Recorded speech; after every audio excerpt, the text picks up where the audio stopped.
I have no doubts that the consequences of the politically driven, politically formulated, politically motivated methods to fight the coronavirus by means of flat restrictive measures, so-called lockdowns, are bigger, deeper, and more dangerous than the threat connected with the medical aspects of the epidemic itself. And they will have longer-lasting consequences. I know that explicitly saying this is politically highly incorrect. I hope that they are not listening now, The exponents of the coronavirus apocalyptic doctrine would no doubt not be happy hearing it.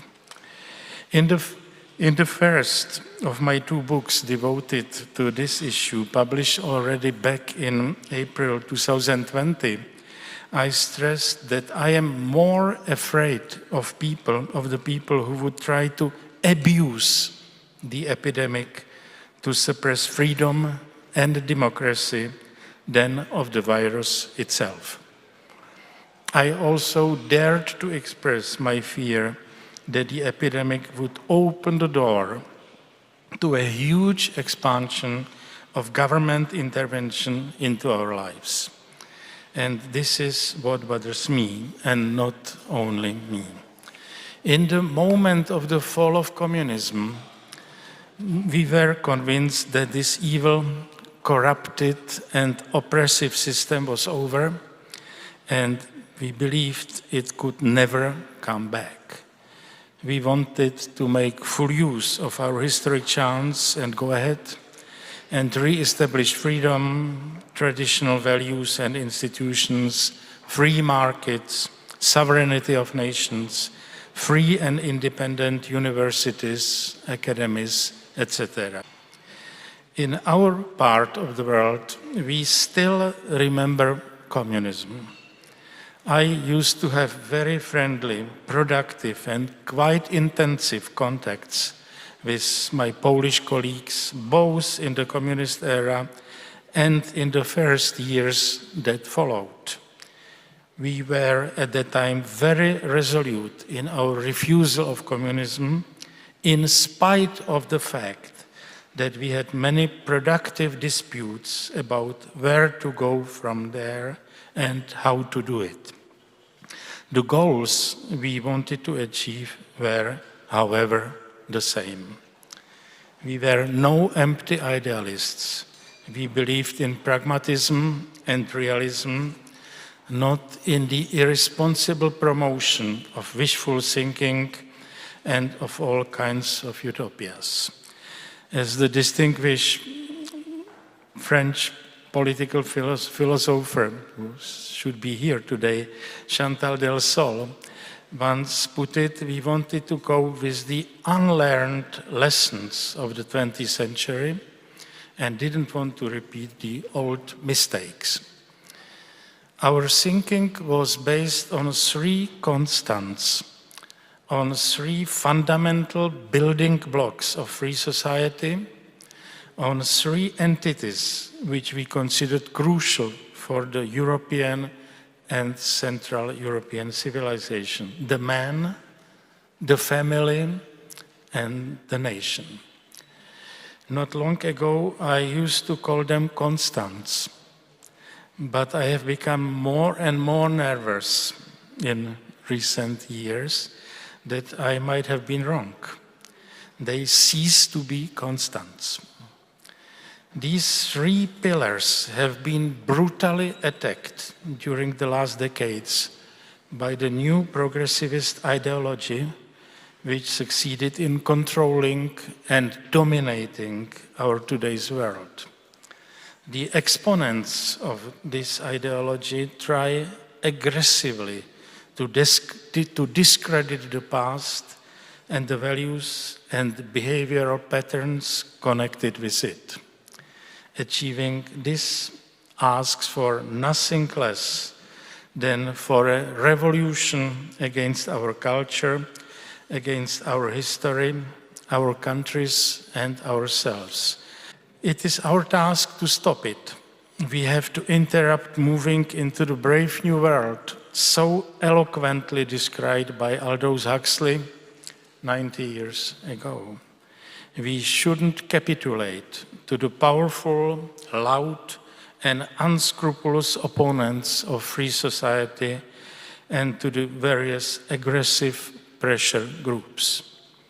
I know that to make an unstructured comparison of the current EU arrangements with communism is a slightly provocative statement and may be misleading. The contemporary degree of manipulation and indoctrination, however, reminds those of us who were grown up, who were alert, and who lived with open eyes in the era of late communism, that it's our task to explain the similarities to the current generations. If your school will trying to do exactly that, that would be a great achievement. Because it's a special task for schools and universities. The universities are, or at least should be, the citadels of a free discourse, of a free exchange of views, of a sophisticated argumentation. They should fight prejudices, a priorisms, politically motivated half-truths or non-truths. Again, I wish your university much success in this effort. When I mentioned the COVID epidemic at the beginning of my today's remarks, I didn't mean COVID. COVID is just an illness. What should bother us much more is COVIDism, an ideology which asks for forgetting the allegedly discredited and denigrated past and for promoting a radical transformation of human society. This heavily promoted change threatens to demolish our lifestyle, our traditional values, and our free society. It should be explicitly stated that what is going on these days is not the result of COVID, but of COVIDism. I don't underestimate or play down the death toll of the COVID epidemic in all our countries, but I am not ready to accept the strange and suspicious silence of politicians, media, as well as an important part of the academy as regards the other side of the coin, as regards the undergoing social and political shifts and their consequences. It's the task of all of us, and especially of the universities and the academy, to speak out loud about it. We should ruthlessly analyze the economic and financial costs of current lockdowns, the consequences of the closures of the educational institutions, as well as the growing fragmentation of our societies as a result of social distancing and of the expansion of virtual contacts and home offices. We should explore the consequences of the pandemic, of a different pandemic, of the pandemic of fear spreading alongside the coronavirus epidemic. We should criticize the increasing role of social engineering and of technocratic expertise as compared to the role of democratically elected politicians. It asks for our courageous activity. We shouldn't become passive fellow travelers. Our already soft, decadent, and defenseless society, this is a quote from Anthony Daniels, our society has been weakened by the artificially created fear of the silent majority and of our fellow citizens, and by the aggressiveness and radical ambitions of the exponents of modern progressivism. This ism is a product of a mutation of the old socialist ideas with new progressivistic stances of fashionable environmentalism, violent genderism, climatic alarmism, utopian egalitarianism, multiculturalism, globalism, and Europeism. I would add also the relatively new term Covidism to it. Those who have been carefully studying social phenomena know that these isms are not that new and that they are not connected with the COVID epidemic, with last year's lockdowns, or with the obligatory use of masks. No one has a mask here. This is a very rare occasion, very rare moment. We are the witnesses of a continuation and acceleration of pre-existing tendency. This is my argument. In January 2020, a year and a half ago, I spoke at a conference in Vienna about the growing social isolation of individuals and about the expanding processes of exclusion and of the impoverishment of personal relationships. It was before COVID.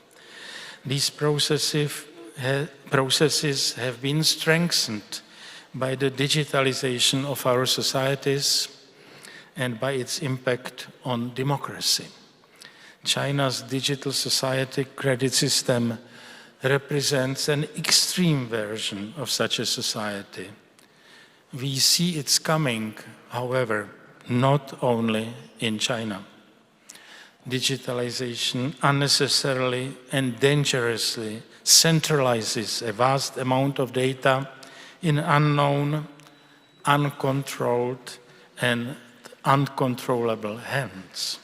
To close up, to summarize, our present discussions do not represent a clash of views about the coronavirus, but a clash of views about human freedom and the substance of our societies.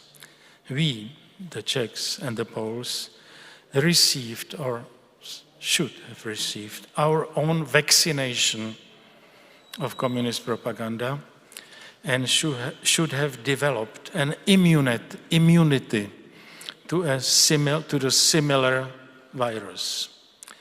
I wish it were the case because it's necessary to fight back, to be prepared to resist the destabilization of the basic values of our societies.